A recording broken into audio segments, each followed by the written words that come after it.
Joy was a woman whose life had been marred by the whispers and taunts of her community. For years, people mocked her for not bearing a male child, calling her a barren woman. Even when she had daughters, the ridicule didn't stop because, in her society, a male child was considered the ultimate validation of a woman's worth.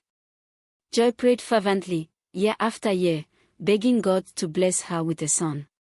Her prayers were finally answered when she gave birth to Paul, her only son.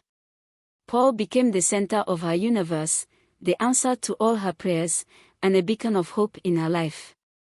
She saw him as her miracle, her pride, and her shield against the insults she had endured for so long. With Paul in her life, Joy's confidence soared. She could finally stand up to those who had mocked her. She showered Paul with so much love that it bordered on obsession. Joy lavished him with affection, giving him everything he asked for and more. She felt an unbreakable bond with her son, but her love for Paul began to cross boundaries. She believed she was just being a good mother, but her husband, Kennedy, often cautioned her. "Joy, you're spoiling this boy," he would say. "You need to set boundaries." But Joy would dismiss him.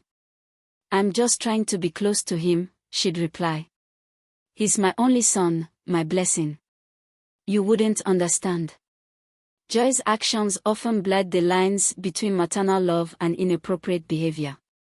She would bathe with Paul, dress in front of him, and even laugh when he playfully touched her in ways that others might consider unacceptable. One day, as Paul was playing with her breast, Joy simply smiled and laughed it off. To her, it was innocent fun, a bond between mother and son. But to Kennedy, it was troubling. He tried to intervene several times, but Joy's defensiveness always shut him down. When Paul was 4 years old, Joy's mother came to visit. It didn't take long for her to notice the peculiar closeness between Joy and her son. She was appalled when she discovered that Joy was bathing with Paul. "Why are you bathing with this boy?" her mother demanded. "This is not right, Joy. This behavior can affect him negatively." From the room, Kennedy's voice rang out, "I've been saying the same thing for years now, but Joy won't listen to me." Joy bristled. "I'm just showing him love. He's my only son," she said firmly. Her mother shook her head. "This isn't love, Joy. This is dangerous. You're confusing him." As the years passed, Paul grew into a teenager, and things began to change. By the time he turned 18, he had become rude and defensive. He idolized his mother and always took her side in arguments, even when she was clearly in the wrong. Kennedy's frustrations grew as he felt increasingly alienated in his own home. One evening, as Joy walked around the house in a short, free-flowing dress, she noticed Paul staring at her. His gaze lingered in a way that made her uncomfortable, but she brushed it off. "It's just Paul," she thought. "He's my son." But Paul's behavior became increasingly inappropriate. He began spanking her but playfully when leaving the house. Joy would laugh it off, thinking it was just a mother and son bond. She failed to see the warning signs. One day, as Joy was in her room applying lotion to her body, Paul walked in without knocking. He stood there, watching her. Joy felt a pang of discomfort but didn't say anything.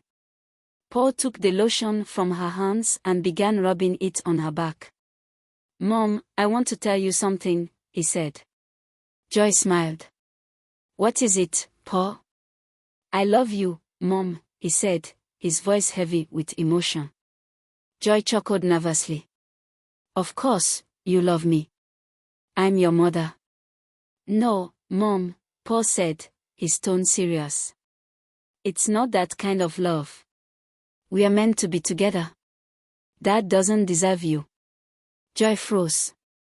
Her heart pounded in her chest as she processed his words. "No, Paul," she said firmly. "I'm your mother. This is a taboo. We can't be together the way you want." Paul's face darkened. He stormed out of the room, slamming the door behind him. Joy sat on her bed, trembling. She considered telling Kennedy what had happened but hesitated. She knew he would blame her. He had warned her for years about her behavior, and she felt a deep sense of guilt and shame. She decided to keep the incident a secret. The next morning, Kennedy left for work, leaving Joy and Paul alone at home. When Paul returned from school, he found his mother in the kitchen, wearing a pair of shorts that showed off her legs.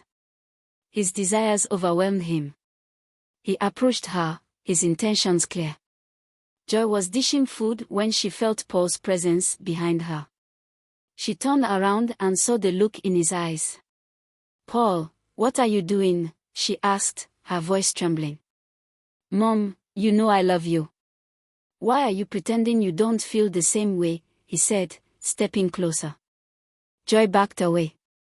"Paul, stop this. This isn't right." But Paul didn't stop. He grabbed her, trying to force himself on her. Joy screamed, struggling to free herself. Just then, Kennedy walked in. He had forgotten something at home and returned unexpectedly. He heard Joy's screams and rushed to the kitchen. Seeing what was happening, he tackled Paul to the ground and pinned him down. "Call the police," Kennedy shouted.